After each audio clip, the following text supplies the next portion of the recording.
Assalamualaikum warahmatullahi wabarakatuh. Kembali lagi bersama saya, Heni Syarani dengan NIM 230502053 dari Prodi Manajemen Fakultas Ekonomi dan Bisnis USU. Video ini dibuat untuk memenuhi tugas dari Ibu dosen Dr. Randa Nikmah Marpaung MA selaku dosen MKWK Pendidikan Agama Islam kelas 14. Pada video kali ini saya akan menjawab 4 pertanyaan yang diberikan oleh Ibu dosen. Yuk simak pembahasannya. Pertanyaan pertama, jelaskan kenapa Zaid bin Sabit melakukan pengumpulan Al-Quran di masa pemerintahan Abu Bakar dan jelaskan apa yang beliau lakukan. Nah, dikutip dari buku Tajwid Lengkap Asy-Syafi'i karya Abu Ya'la Purnaidi, pengumpulan Al-Quran pada masa Abu Bakar As-Siddiq radhiyallahu anhu ini disebabkan karena syahidnya para qori pada perang Yamamah. Jumlah orang yang syahid pada saat itu yaitu sekitar 50 orang. Karena itulah sang khalifah memerintahkan Zaid bin Sabit untuk mengumpulkan Al-Quran dalam satu mushaf. Kekhawatiran akan hilangnya Al-Quran dengan sebab kematian hufaz atau para hafiz atau para penghafal Al-Quran, inilah yang melandasi tindakan ini. Untuk alasan mengapa Zaid bin Sabit lah yang dipilih Abu Bakar, ini karena Zaid bin Sabit dikenal sebagai sosok pemuda yang cerdas. Ia mudah menghafal dan karena itulah Abu Bakar mempercayainya untuk mengumpulkan ayat-ayat Al-Quran.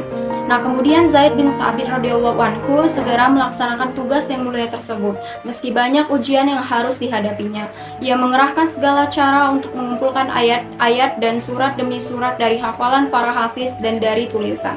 Dengan menimbang, membandingkan, dan memeriksa satu dengan lainnya, akhirnya Zaid bin Sabit berhasil menghimpun Al-Quran yang tersusun dengan rapi. Nah, pertanyaan kedua, faktor apa saja yang mendorong penyalinan Al-Quran dalam bentuk mushaf di masa pemerintahan Utsman bin Affan?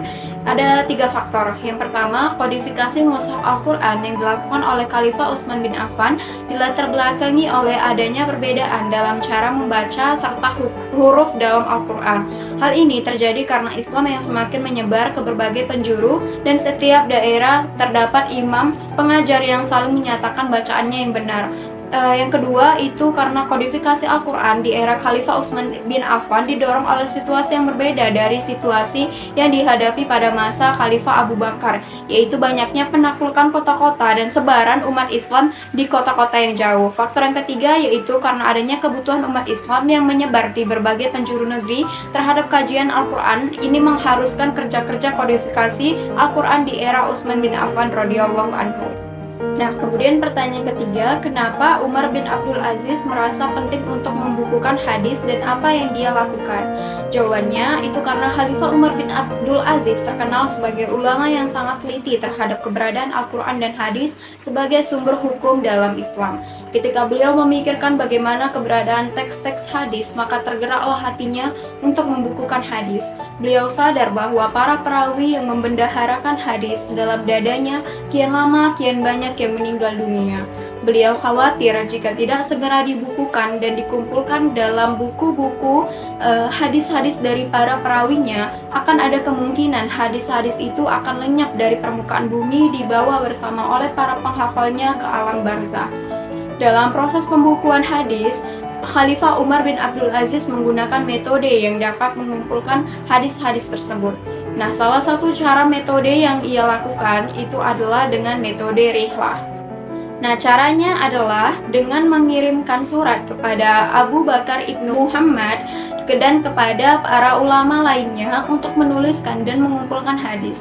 Metode rihlah ini digunakan Umar bin Abdul Aziz untuk memerintahkan para ulama untuk mencari hadis kepada orang-orang yang dianggap mengetahuinya di berbagai tempat. Hasil dari kodifikasi ini sempat dikirimkan ke Umar untuk selanjutnya disebarluaskan, yang kemudian membuka jalan bagi para ulama sesudahnya untuk mengkodifikasi hadis tersebut. Umar bin Abdul Aziz merasakan adanya suatu kebutuhan yang sangat mendesak untuk memelihara perbendaharaan para sunnah. Untuk itu, diedarkanlah surat perintah ke seluruh wilayah kekuasaannya agar setiap orang yang hafal hadis ikut menuliskan dan membukukannya supaya tidak ada hadis yang akan hilang setelah itu.